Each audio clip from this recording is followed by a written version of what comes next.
आपके सामने इनविटेशन का वैसे टॉपिक रख चुके हैं अपन, लेकिन वो सिर्फ एक फॉर्मल रखा था। और ये 12th क्लास में जो नोटिस राइटिंग है, इनविटेशन राइटिंग है और उसी में आपका एडवर्टीजमेंट राइटिंग है, 4 अंक का क्वेश्चन है। इनको आराम से समझ लोगे तो कोई दिक्कत नहीं। पहली बात, इनविटेशन आपके जो सिलेबस में 2 टाइप्स है, 2 प्रकार का है। एक है फॉर्मल, दूसरा है इनफॉर्मल। 2 प्रकार का बताते हैं। फॉर्मल में 3rd पर्सन करता है, ही, सी, इट, नेम, ये फॉर्मल में आते हैं। इनफॉर्मल में 1st पर्सन या 2nd पर्सन करता है, जिसमें आई, वी है, यू है, इस तरीके से। फिर दूसरे नंबर पे आपको बताया कि इसमें सैल्यूटेशन, जो अभी आपके एग्जाम में भी पूछा था, इसमें सैल्यूटेशन नहीं होता है। किसमें? फॉर्मल में। तो इनफॉर्मल में सैल्यूटेशन होता है, लिखते हैं ना, डियर ब्रदर, डियर फ्रेंड, इस तरीके से। फिर इसमें रिप्लाई भेजने वाले का एड्रेस, जैसे सपोज करो आपको किसी ने इनवाइट किया, आप उसका रिप्लाई भेजेंगे, जवाब भेजेंगे, तो ऊपर एड्रेस आएगा, किसका आएगा? तुम्हारा आएगा। यानी रिप्लाई कौन दे, वो रिप्लाई का मतलब उत्तर देना, उत्तर कौन दे रहे हो? तुम दे रहे हो। तो इनफॉर्मल में एड्रेस आता है, किसका एड्रेस आता है? रिप्लाई देने वाले का। फॉर्मल में नहीं आता है। फिर आपको इसमें बताया कि एड्रेस आता तो उसके नीचे डेट भी लिखी जाती है। कौन से में? इनफॉर्मल में। फॉर्मल में वैसे डेट नहीं लिखते हैं। उसके बाद ये लिखाया, ये 2 प्रकार से बताया कि एक्सेप्टिंग या डिक्लाइनिंग। एक्सेप्ट का मतलब होता है स्वीकार करना, डिक्लाइन का मतलब होता है इनकार करना। तो वो स्पष्ट रूप से लिखते हैं कि तुम्हें ये स्वीकार है या नहीं है। नहीं है तो डिक्लाइनिंग हो गया, और है तो एक्सेप्टिंग हो गया। वही चीज इनफॉर्मल में भी होती है। इनफॉर्मल में भी आपको किसी ने निमंत्रण दिया, स्वीकार कर रहे हो तो एक्सेप्टिंग साइड आ जाएगी, और इनकार कर रहे हो तो डिक्लाइनिंग। लेकिन वो स्पष्ट रूप से बताते हो कि मुझे ये स्वीकार है या नहीं है। उसके बाद इसमें नीचे हस्ताक्षर नहीं लिखते। कौन से में? फॉर्मल वाले में। लेकिन इनफॉर्मल वाले में नीचे हस्ताक्षर लिखते हैं। उसके बाद दोनों में एक चीज स्पष्ट रूप से है, जैसे आपने इनकार कर दिया तो क्यों कर दिया, what is the reason behind it, इसके पीछे कारण क्या है, उस कारण को the reason should be explained clearly. जो रीजन है उसको स्पष्ट रूप से बताना है। जैसे बीमारी का कारण भी हो सकता है, या कोई ऑफिस वर्क भी हो सकता है, या तुम्हारे कोई एग्जाम हो सकती है। इस तरीके से जो रीजन है, जो कारण है, वो स्पष्ट रूप से अपन उल्लेख करते हैं।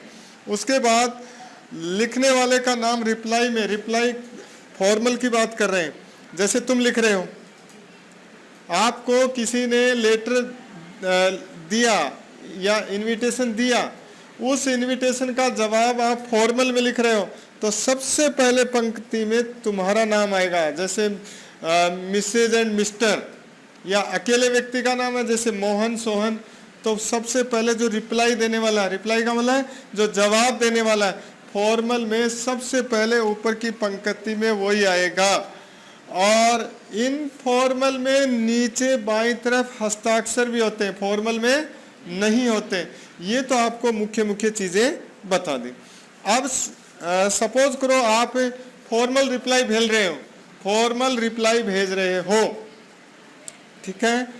फॉर्मल रिप्लाई में आपको लाइन सीधी शुरू करनी है, ठीक है। अब उसमें जैसे मान लो मिसेज एंड मिस्टर, आगे नाम आएगा। आपको उदाहरण के तौर पे बता रहा हूं कि आपको श्रीमती और श्री महेश ने इनवाइट किया है, ठीक है। उन्होंने तो क्या किया, इनवाइट किया है। और किसको किया? आपको किया है। और आपको सपोज करो कि यू आर मैरिड, आप शादीशुदा हो, तब मिसेज एंड मिस्टर और उसके आगे आ जाएगा नाम। तो पहले लाइन के प्रारंभ में यही बताया इसमें फॉर्मल में कि फॉर्मल इनविटेशन होता है, उसका जवाब देते समय शुरुआत में जो जवाब देने वाला है उसका नाम आता है। अकेला है, जैसे मान लो तुम्हारा किसी का मोहन है, किसी का पूजा है, इस तरह से नाम है, तब सीधा नाम आ जाएगा। तब थैंक की जगह क्या आएगा? थैंक्स। ये ध्यान रहे, 2 व्यक्ति होने पे प्लूरल हो जाता है, बहुवचन। तो बहुवचन होने पर सिंपल प्रेजेंट में वर्ब के साथ एस नहीं आता। तो यहाँ पर मिसेज एंड मिस्टर 2 व्यक्ति होंगे, तब तो आएगा नाम लिख के थैंक। फिर टू टू का मतलब किसको दे रहे हो आप, ठीक है, जिसको भेज रहे हो। अब उसमें एक व्यक्ति है तब तो एक व्यक्ति का नाम आ जाएगा, और अगर कपल है तो फिर मिस्टर एंड मिसेज आ जाएगा या मिसेज एंड मिस्टर आ जाएगा। किसके लिए धन्यवाद दे रहे हो? For their kind invitation. ये लैंग्वेज हर फॉर्मल रिप्लाई में आएगी, हर फॉर्मल जवाब के अंदर ये भाषा आएगी। कौन सी भाषा? कि Mrs and Mr, thank to Mrs and Mr for their kind invitation. दो दो व्यक्ति हैं तब तो दो दो आ जाएंगे, और एक एक है तब थैंक का क्या हो जाएगा? थैंक्स। जैसे बताया, Mohan thanks to Sohan for their नहीं आएगा, फिर ये तो क्या, दो के लिए तो दियर आ गया, और एक के लिए हिज। जो निमंत्रण देने वाला एक व्यक्ति है तो his kind invitation to attend. अब क्या अटेंड करना है तुम्हें, उसके बारे में, जैसे बर्थडे पार्टी है, या हो सकता मैरिज पार्टी है, या हो सकता और किसी तरह का फंक्शन है, उस फंक्शन की डेट लगाओगे, उनके बाद उसका टाइम लगाओगे। फॉर्मल, कोई भी फॉर्मल आपका इनविटेशन है उसमें टू अटेंड फंक्शन आ जाएगा, फंक्शन का नाम आ जाएगा, ऑन का मतलब तारीख आ जाएगी, एट का मतलब टाइम आ जाएगा। अब आपने स्वीकार किया या नहीं किया। अगर स्वीकार किया, अब ध्यान रखना, फॉर्मल का जवाब हमेशा थर्ड पर्सन कर्ता में देते हैं। अगर दो व्यक्ति हैं तो दे आ जाएगा, they have great pleasure in accepting the invitation, यानी उन्होंने स्वीकार कर लिया, उनको बहुत खुशी है, प्लेजर का मतलब खुशी कि इस इनविटेशन को स्वीकार कर लिया। अगर दे की जगह एक ही व्यक्ति है तो हो जाएगा ही हैज, तब he has great pleasure in accepting the invitation, तब ये हो गया। क्लियर हो गया ये? और अगर आपने उसको इनकार कर दिया, ये तो स्वीकार करने वाले की भाषा तो ये आ जाएगी कि ही हैज, एक व्यक्ति है तो he has great pleasure in accepting the invitation, और ज्यादा है तो they have great pleasure in accepting the invitation. ये तो अपन स्वीकार करने वाली भाषा होगी। अब अगर इनकार करने वाली भाषा है तब बट रिग्रेट्स खेद है, their inability to attend the function. अब ये ध्यान रहे कि बट रिग्रेट तो तब आएगा जब दो व्यक्ति हैं, और एक व्यक्ति है तब एस या ईएस। बट रिग्रेट्स और एक व्यक्ति है तो हिज आ जाएगा, और दो व्यक्ति है तो दियर आ जाएगा। वही बात होगी, दो है तो दे आ जाएगा कर्ता के रूप में, और एक है तो ही आ जाएगा, अगर लेडीज है तो सी आ जाएगा। To attend the function, due to का मतलब के कारण।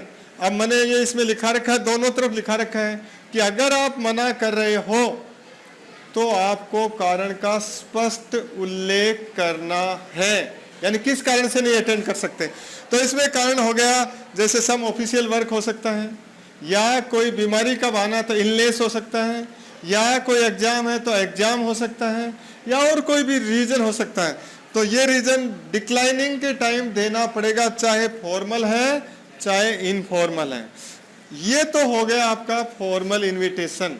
इसको और स्पष्ट रूप से आपको समझ लेना चाहिए। आराम से एक ढांचा बना दिया आपके सामने, और जिसमें आपको क्वेश्चन भी दे देंगे, और वो इस ढांचे के आधार पे आप तैयार कर लोगे। दूसरी तरफ हम अपन चलते हैं इनफॉर्मल।